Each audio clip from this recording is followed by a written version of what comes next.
Doctor Priyanka. और अपनी पिछली वीडियो को, हमारी जो 5 ट्रिलियन इकोनॉमी वाली जो वीडियो थी, उसी को आज कंटिन्यू करेंगे हम लोग, कुछ और पैरामीटर्स का पोस्टमार्टम करते हुए और बहुत सारे पैरामीटर्स का एनालिसिस करेंगे। जैसे कि हमने अपने लास्ट वीडियो के अंदर डिस्कस किया था कि क्या हमारी इकोनॉमी सच में 5 ट्रिलियन इकोनॉमी के टारगेट को पूरा करेगी। तो उसी चीज को समझने के लिए हमने कुछ पैरामीटर्स का एनालिसिस किया था, जिसमें हमने ये जानने की कोशिश की थी कि एक्चुअल फिगर्स क्या हैं और जो शो की गई फिगर्स हैं वो क्या है। तो उसमें हमने इंडियन एयरलाइंस के बारे में, अपनी कंजम्पशन एक्सपेंडिचर के बारे में, जीडीपी के बारे में, इनकम इनइक्वालिटी के बारे में काफी सारी बात की थी। आज उसी पोस्टमार्टम को कंटिन्यू करते हुए आज हम बात करेंगे कुछ और न्यू पैरामीटर्स की, जिसमें से मेरा पहला पैरामीटर है NPA. NPA is non performing assets. Non performing assets her economy में होते हैं, हर इकोनॉमी में नॉन परफॉर्मिंग एसेट्स पाए जाते हैं।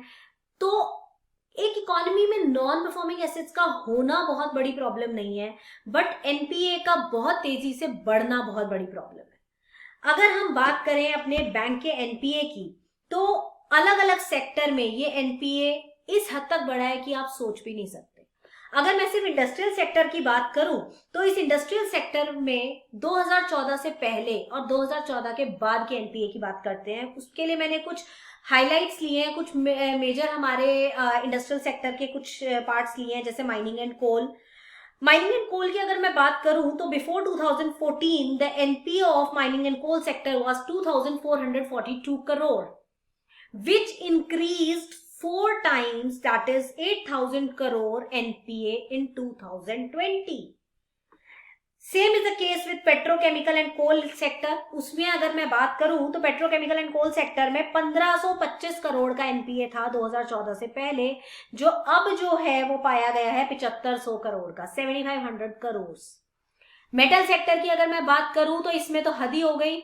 NPA of metal sector in 2014 was 28,200 crore, which increased to 2 lakh crore in 2020. It was so disastrous to see that. In iron and steel sector, if we see, 20,000 crore का NPA था before 2014 and now it was found to be 2 lakh crore NPA in 2020. So it was really very upsetting to know the amount of NPA in industrial sector. Overall industrial sector की बात की जाए तो it was very pathetic situation.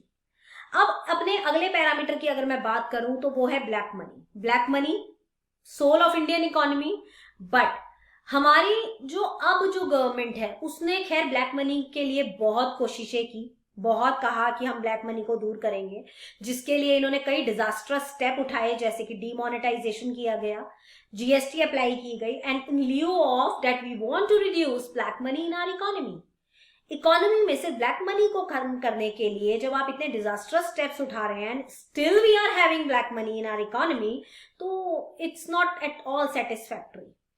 अगर मैं black money की बात करूं, तो ब्लैक मनी चलो हमारे देश में शुरू से थी।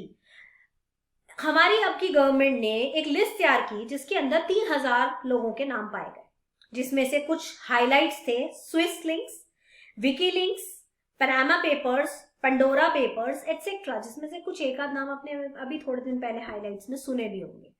तो आप ये बहुत समझदार है जानने के लिए कि इन 3000 लोगों की लिस्ट जो बनाई गई, आज तक इस पे कोई इंक्वायरी क्यों नहीं हुई?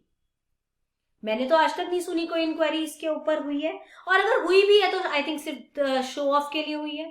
तो क्यों इनके ऊपर कोई इंक्वायरी नहीं की गई? ठीक है, पहले भी कभी नहीं हुई, बट अभी भी नहीं हुई।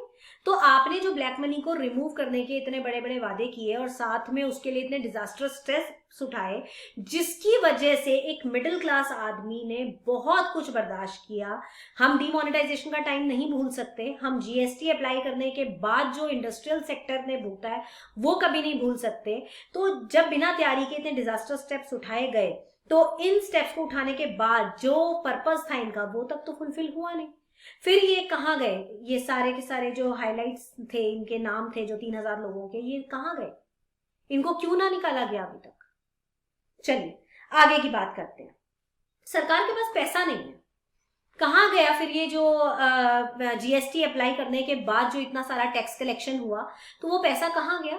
बार बार हम तो यही सुनते हैं, सरकार के पास पैसा नहीं है इसलिए सारे प्रोजेक्ट्स डिले होते हैं, सरकार के पास पैसा नहीं है इसलिए ये प्रोजेक्ट डिले हो गया। मेरे डेटा के अनुसार पिछले साल एक्साइज ड्यूटी से कलेक्ट किया जाने वाला अमाउंट था 15 लाख करोड़, जो कि सरकार के खाते में गया है। तो जब सरकार के खाते में इतना अमाउंट गया है तो ये पैसा कहाँ चला गया, इनको क्यों नहीं किसी डेवलपमेंट प्रोजेक्ट में लगाया गया। चलिए आगे और इस चीज को खोलते हैं। आरबीआई का डिविडेंड लेने का गवर्नमेंट के पास हक है, जिसकी एक लिमिट है 50,000 करोड़ की। ये एक मार्क सेट है हमेशा से कि 50,000 करोड़ की लिमिट है, मार्क सेट है नहीं था, जिस लिमिट को गवर्नमेंट ने क्रॉस कर दिया 2019 में। इसको क्यों छोड़ते वो? आरबीआई के डिविडेंड की जो 50,000 करोड़ की लिमिट थी, उस लिमिट को की हर हद इन्होंने क्रॉस की, और 2019 में इन्होंने एक जलान कमेटी बनाई, और उस जलान कमेटी को बनाने का पर्पज ही यही था कि आरबीआई का डिविडेंड की लिमिट ये बढ़वाना चाहते थे। And you won't believe the limit increased to, इन्होंने जो डिविडेंड लिया वो उसका अमाउंट था 1,76,100 करोड़। 50,000 करोड़ की लिमिट को बढ़ा के कर दिया गया 1,76,100 करोड़, मोर देन 3 टाइम्स। तो ये 2019 में सबसे मैक्सिमम लिमिट तक इन्होंने डिविडेंड लिया आफ्टर एस्टैब्लिशिंग जलान कमेटी। तो अब मेरा क्वेश्चन ये है हमारी गवर्नमेंट से कि इतना पैसा अगर आप ले रहे हैं हर जगह से, तो फिर डेवलपमेंट का क्यों नहीं दिखाई दे? क्यों बेकार की चीजों में पैसा इन्वेस्ट किया जा रहा है? क्यों स्टैच्यूज बनाने में, क्यों इधर उधर के फालतू के प्रोजेक्ट्स में पैसा इन्वेस्ट किया जा रहा है? Why not the money is spent on infrastructural development projects? Why it is not applied in creating job opportunities? क्यों कहा जाता है कि जॉब क्रिएट करने के लिए पैसा नहीं है? क्यों कहा जाता है कि प्रोडक्शन के लिए पैसा नहीं है? किस लिए इतनी इन्फ्लेशन बढ़ती जा रही है? मेरे हिसाब से इस दौर में जितनी इन्फ्लेशन मैंने देखी है उतनी शायद पीछे कभी भी नहीं देखी। तो अगर मैं, चलिए बहुत ज्यादा इकोनॉमिक एस्पेक्ट पे नहीं जाऊंगी क्योंकि हमारे जो व्यूअर्स हैं उनमें से सब लोग इकोनॉमिक टर्म्स को नहीं समझ पाएंगे, तो मैं बहुत ही लेमैन लैंग्वेज में आप लोगों से बात करूंगी कि इकोनॉमी को इतनी बुरी तरीके से किस लिए स्टक किया गया है, इतना बुरी तरीके से गवर्नमेंट के पास इतना पैसों की तंगी क्यों आ गई, जब हमारे पास एक्साइज से पैसा आ रहा है, जब हमारे पास टैक्स कलेक्शन से पैसा आ रहा है, जब हमारे पास आरबीआई से डिविडेंड आ रहा है। और तो और अभी हम एक और सेक्टर की बात करेंगे कि गवर्नमेंट अलग अलग सेक्टर को जो प्राइवेटाइज करके जो पैसा वसूल रही है हर जगह से, वो पैसा आ रहा है। तो ये सारा पैसा जा कहाँ रहा है एक्चुअली? क्यों इन सब पैसों को इन्वेस्ट नहीं किया जा रहा? मैं किसी गवर्नमेंट पर्टिकुलर के ऊपर बात नहीं कर रही हूँ यहाँ पर, मैं बीइंग एन इकोनॉमिस्ट, मैं सिर्फ इकोनॉमिकल एस्पेक्ट पे बात कर रही हूँ कि क्यों हमारी इकोनॉमी को डेवलप करने में नहीं हेल्प मिल रही। बात करते हैं आगे। जब सरकार के पास पैसे नहीं है तो टैक्स का पैसा तो हमारे को पता ही नहीं है कहाँ गया कहाँ नहीं। तो ये सरकार जो है, अब ये सारा का सारा पैसा, ना तो ये कहते हैं ना हमारे पास एजुकेशन में लगाने के लिए पैसा है, ना हेल्थ सेक्टर इंप्रूव करने के लिए पैसा है, ना हमारे पास एग्रीकल्चर डेवलपमेंट करने के लिए पैसा है। तो ये सारा पैसा अब कहाँ से लगवाना चाहते हैं? ये लगवाना चाहते हैं दूसरे सेक्टर से, प्राइवेट सेक्टर से। इनके टारगेट्स की कुछ बात करते हैं जो इन्होंने खुद अपने मुंह से कहा है।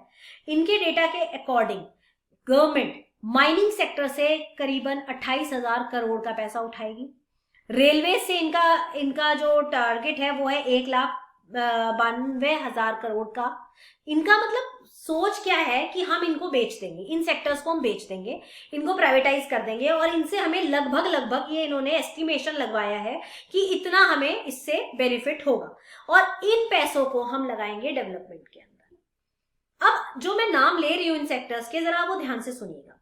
एविएशन सेक्टर में 20,000 करोड़ का इन्होंने टारगेट बनाया हुआ है, रोड से 1,06,000 करोड़ का, और पोर्ट्स वगैरह से 12,800 करोड़ का। अब ये जो मैंने सेक्टर्स के नाम लिए, कुछ आपको ऐसा नहीं लगता कि ये कुछ सेक्टर्स ऐसे हैं जो कि हमारे सरकार के हाथ में ही रहने चाहिए थे? आज तक इन सेक्टर्स को प्राइवेटाइज करने का कभी सोचा भी नहीं गया था। अगर मैं बात करूं 1991 पे अगर मैं जाती हूं, तो 1991 में हमारे देश में न्यू इकोनॉमिक पॉलिसी बनाई गई थी by doctor Manmohan Singh, and that time the prime minister was PV Narasimha Rao.